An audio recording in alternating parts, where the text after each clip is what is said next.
হে everyone, welcome back. আজকে আপনাদের সাথে শেয়ার করব ট্যাংরা শুটকির দো পেঁয়াজা। দারুণ মজার একটা রেসিপি। ট্যাংরা শুটকি নিয়েছি 100 গ্রাম, মাঝখান থেকে কেটে নিয়েছি।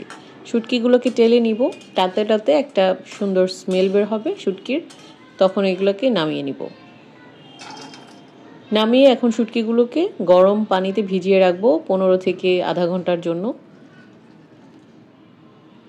ভিজানো হয়ে গেলে শুটকিগুলোকে কচলে কচলে ভালো করে ধুয়ে নিব। 5-7 বার যতক্ষণ লাগে ধুয়ে নিতে হবে।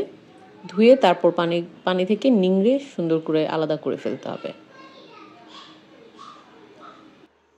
কড়াইয়ের মধ্যে তেল দিয়ে নিচ্ছি 1/3 কাপের মতো।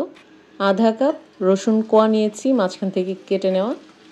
শুটকি এবং রসুন এই দুইটাকে এখন একটু ভেজে নিব। খুব বেশিক্ষণ ভাজবো না, অল্প একটু ভেজে নিয়ে তারপর এর মধ্যে 1 চা চামচ মরিচ গুঁড়া, 1/2 চা চামচ হলুদ গুঁড়া আর 1 চা চামচ ধনিয়া গুঁড়া দিয়ে মশলাটাকে একটু ভেজে নিচ্ছি। এর মধ্যে এখন আধা কাপ পরিমাণ পানি দিয়ে নিচ্ছি। পানির সাথে মশলাটাকে একটু মিশিয়ে নিব।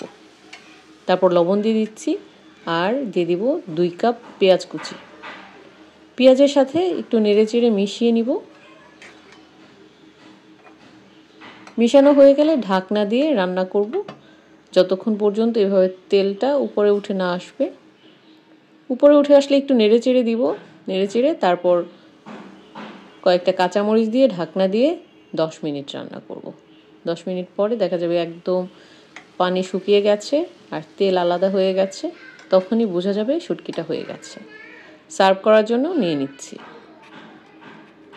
খুবই সুস্বাদু একটা রেসিপি, আর শুটকির মধ্যে ট্যাংরা শুটকিটা একটু অন্যরকম টেস্ট। অ্যাভেলেবল থাকলে অবশ্যই ট্রাই করবেন, আর না থাকলে সংগ্রহ করে নেবেন। সবাই ভালো থাকবেন।